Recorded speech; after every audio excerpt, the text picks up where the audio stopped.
Alors, vous le savez, aujourd'hui, on va parler beaucoup de recherche pendant cet après-midi, mais auparavant, je voudrais que l'on s'arrête quelques minutes sur ce que l'on appelle vivre avec la maladie de Parkinson.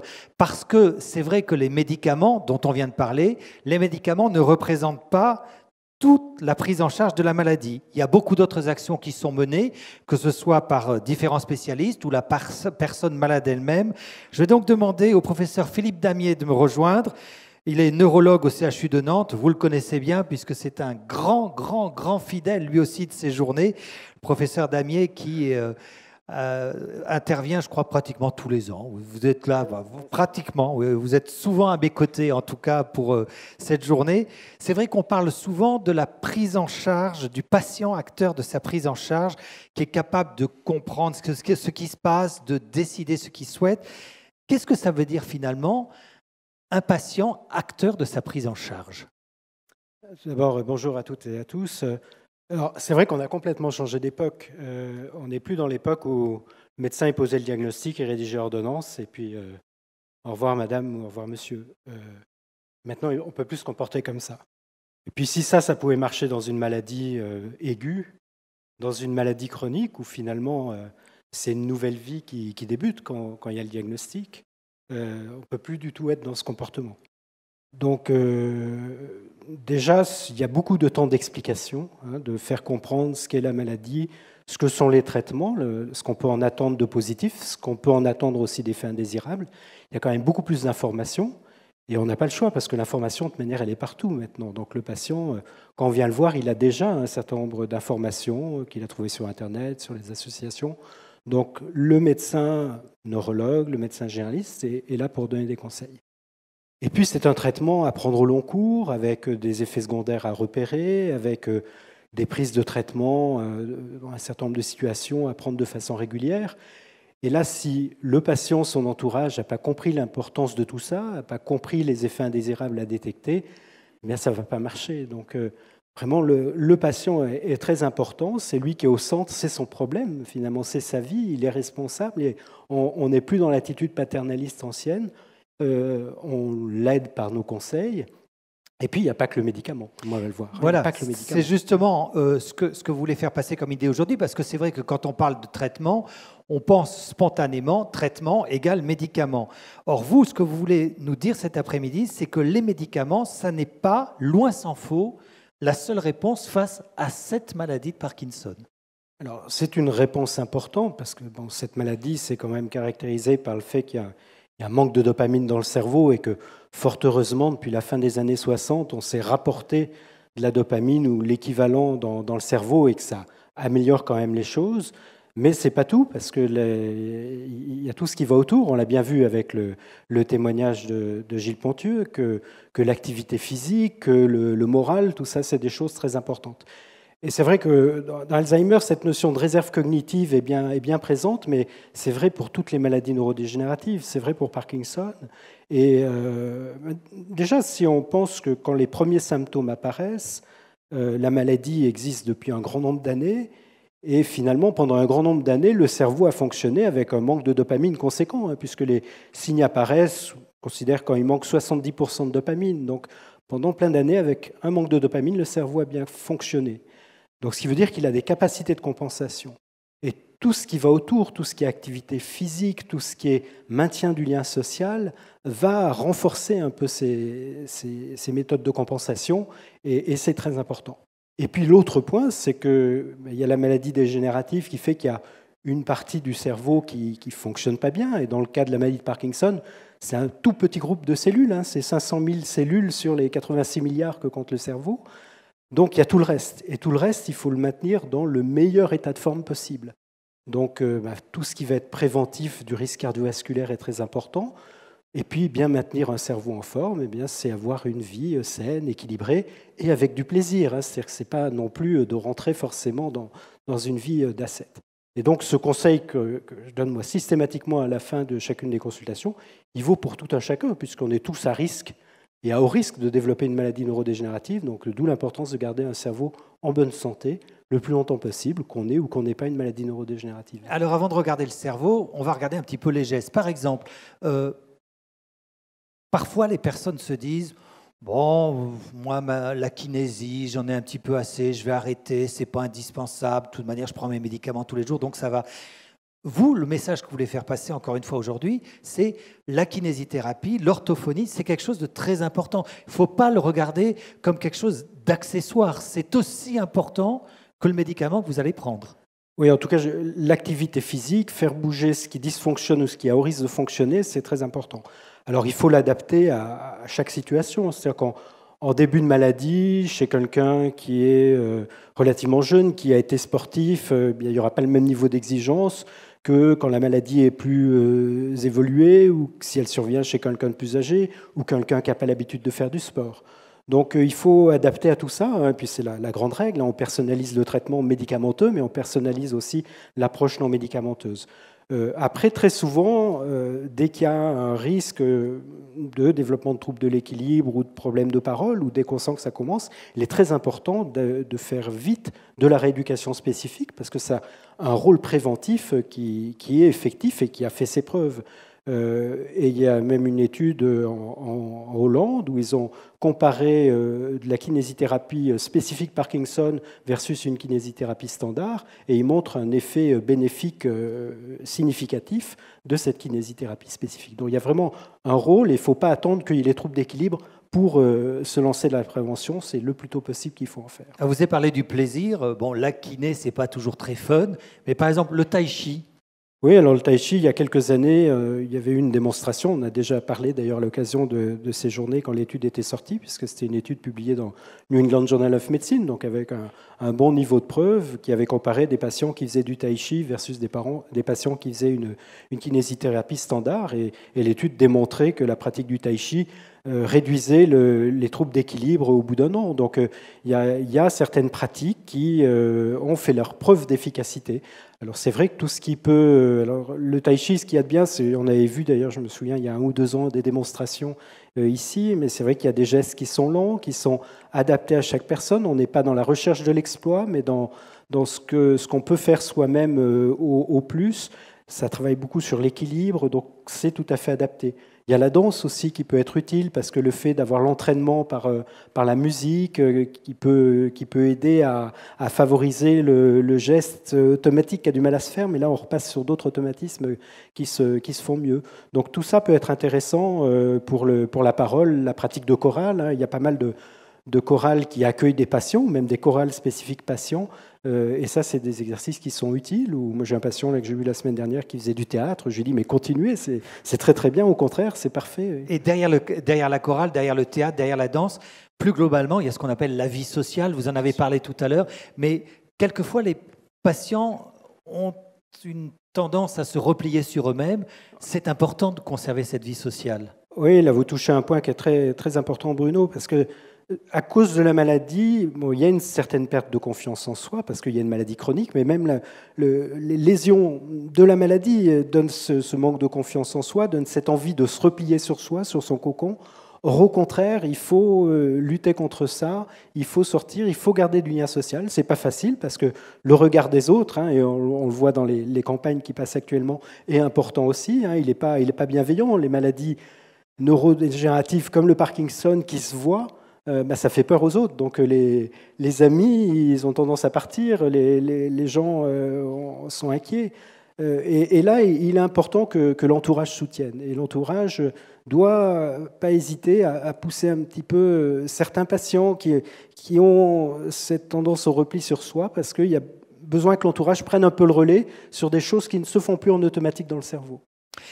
Autre chose aussi, le soutien psychologique. Je pense que c'est important. Vous disiez vous-même, la maladie fait que vous avez cette tendance à vous replier sur vous-même.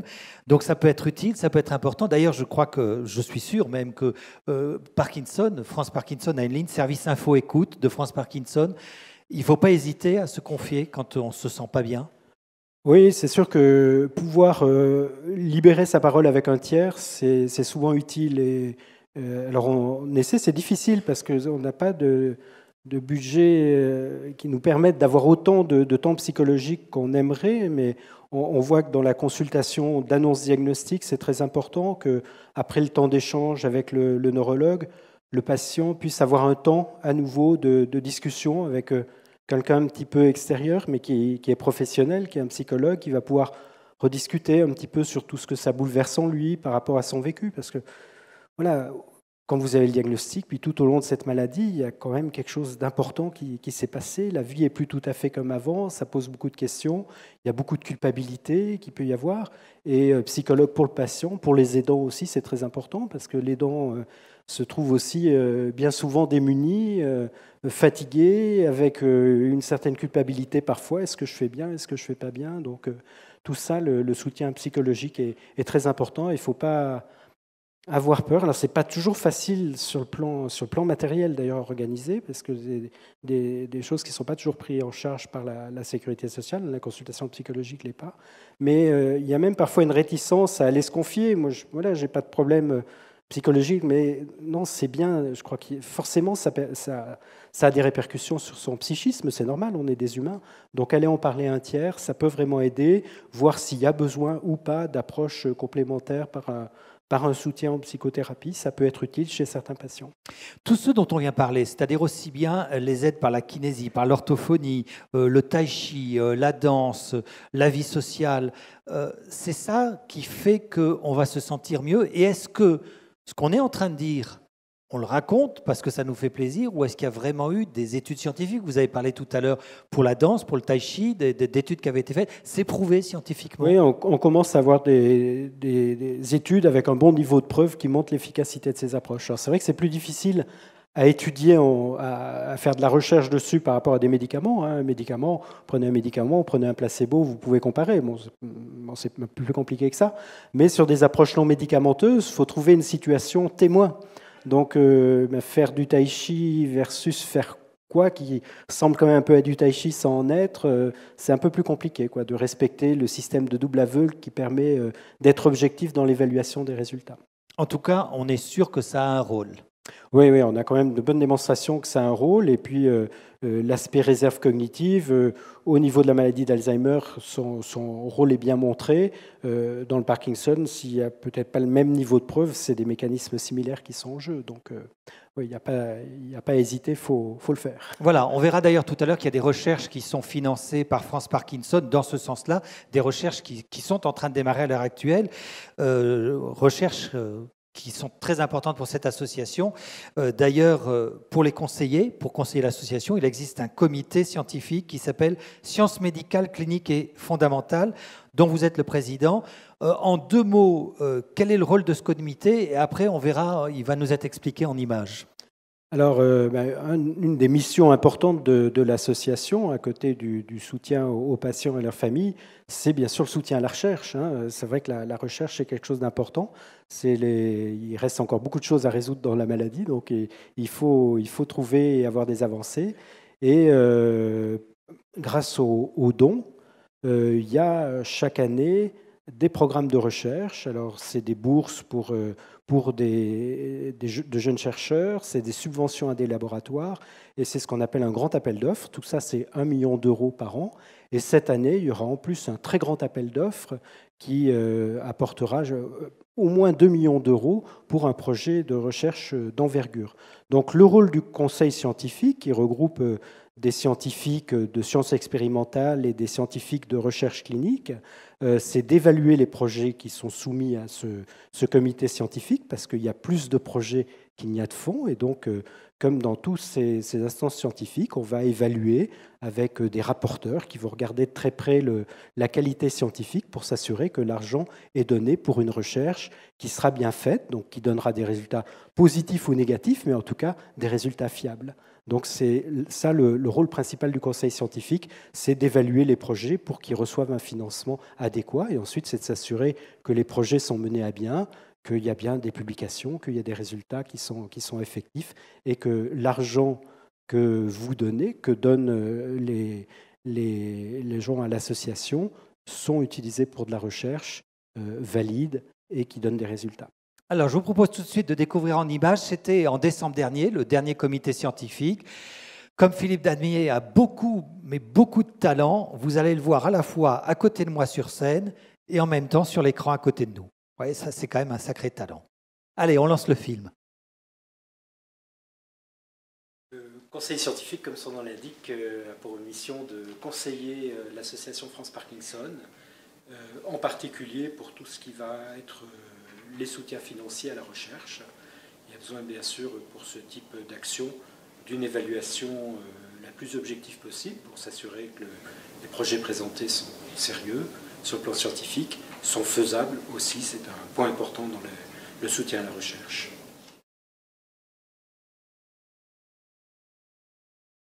La recherche dans le champ de la maladie de Parkinson est extrêmement large, puisque ça peut être de la recherche sur des cellules, sur de la biologie moléculaire, ou des essais chez des modèles animaux de maladies, etc. Donc c'est extrêmement large. Donc ce conseil scientifique doit comporter des scientifiques avec des expertises dans tous ces champs.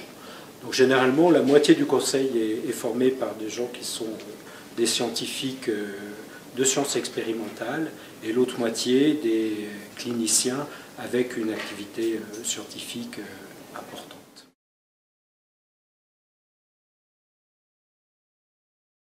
La sélection des projets, donc c'est une des missions importantes du conseil scientifique. Pour les bourses à des jeunes chercheurs ou des subventions au laboratoire, il y a 2 rapporteurs issus du conseil scientifique qui analysent de façon plus approfondie chacun des dossiers. Et puis ensuite, il va y avoir une discussion de l'ensemble du conseil scientifique pour mesurer les pour et contre le projet et enfin décider. Pour ce qui concerne les grands appels d'offres, où là il y a des financements plus conséquents, la rédaction du projet scientifique est en anglais, ce qui nous permet de soumettre le projet à 2 experts internationaux pour avoir vraiment l'analyse la plus performante possible. Outre ces 2 experts internationaux, à nouveau 2 experts issus du conseil scientifique qui analysent de très près le dossier, et puis ensuite une réunion plénière pour décider.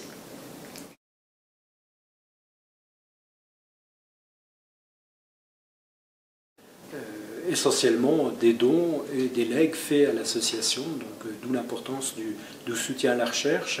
Et au conseil scientifique, on essaie de s'assurer vraiment que chaque euro donné aille effectivement à de la recherche valide sur le plan scientifique et faisable.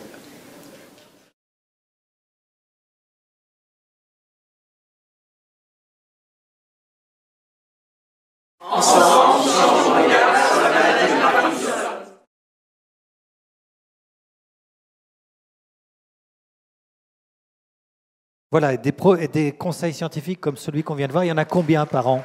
Il y en a 2 par an et pour 2 par an. Réunion plénière. Et grosso modo, il y a combien de projets qui sont proposés? Je pense que ça doit varier d'une année sur l'autre. Ça varie d'une année sur l'autre. Alors, j'aurais dû regarder le décompte puisqu'on vient de les recevoir. Mais on a un nombre de bourses, de demandes de bourses qui est de l'ordre d'une vingtaine. De subventions, c'est pareil aussi.